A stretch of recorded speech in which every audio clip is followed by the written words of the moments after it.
आउज़ुबिल्लाहि मिनश्शैतानिर्रजीम बिस्मिल्लाहिर्रहमानिर्रहीम। अस्सलाम वालेकुम, मेरा नाम सोबी इस्लीम है।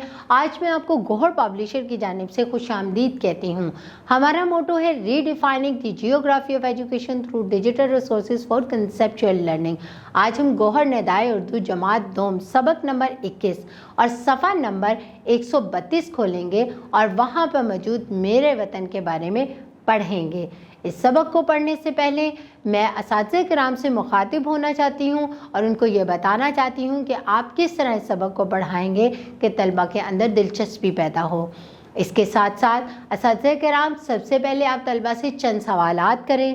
तलबा से पूछें आपको आपका वतन कैसा लगता है। तलबा को पूछें आपको पता है आपको अपने वतन के कौन कौन से शहर पसंद हैं। मुख्तलिफ जवाबात आपको मिलेंगे। आप इन जवाबात को वसूल करें और फिर उनकी हौसला अफजाई करते हुए उन्हें बताएं, तलबा आपको पता है मेरा वतन क्या है, मेरे वतन का पूरा नाम क्या है। मेरे वतन का पूरा नाम इस्लामी जमहूरिया पाकिस्तान है। आपको पता है इसके बानी कौन है?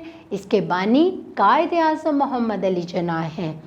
और आपको ये भी पता होना चाहिए कि इसका तस्वर अल्लामा इकबाल ने पेश किया।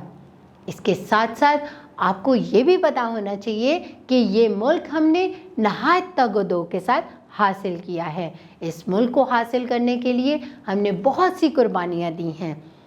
हमने इस मुल्क को हासिल करने के लिए, एक अलग वतन को हासिल करने के लिए अपने आबा व अजदाद की कुर्बानियाँ दी हैं। इसके साथ साथ आप तलबा को ये भी बताएं कि हमारा मुल्क में कुदरत ने बेशुमार नेमतें अता की हैं और हमें इस मुल्क के हर नेमत पर अल्लाह का शुक्र अदा करना चाहिए। हमें अपने मुल्क के ज़र्रे ज़र्रे से प्यार है। हम इस मुल्क की खातिर अपनी जान भी कुर्बान करने को हर वक्त तैयार रहते हैं।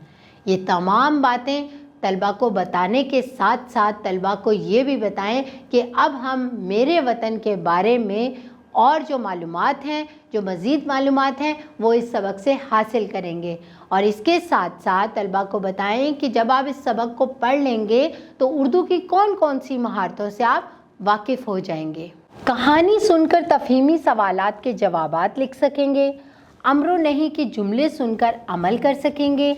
अपनी जमात के मुताबिक कम से कम 40 अल्फाज रवानी के साथ पढ़ सकेंगे। 5 से 7 जुमलों पर मुश्तमिल मरबूत इबारत लिख सकेंगे। कलमा और मुहम्मल में फ़र्क कर सकेंगे। बेतरतीब अल्फाज को तरतीब देकर जुमले बना सकेंगे। अलिफ बाई तरतीब से अल्फाज को दर्ज कर सकेंगे। 1 से 20 तक गिनती उर्दू हिंसों और लफ्ज़ों में लिख सकेंगे। कहानी के वाक़या पढ़कर मुख्तसर सवालात के जवाबात लिख सकेंगे और ग्रोही कामों में शमूलियत इख्तियार कर सकेंगे। मुझे यकीन है असातिज़े किराम, मैंने अब तक आपको जो बातें बताई और जो भी मैंने आपको मवाद मुहैया किया है, आप इसको अपने लेक्चर में ज़रूर शामिल करेंगे। और इसके साथ साथ आप गौहर पब्लिशर की वेबसाइट पे जाएं और वहाँ पर मौजूद स्कीम ऑफ स्टडी और DLPs को खोलें और अपने लेक्चर को मज़ीद बेहतर बनाएं। अपना बहुत सारा ख्याल रखें। अल्लाह हाफिज़।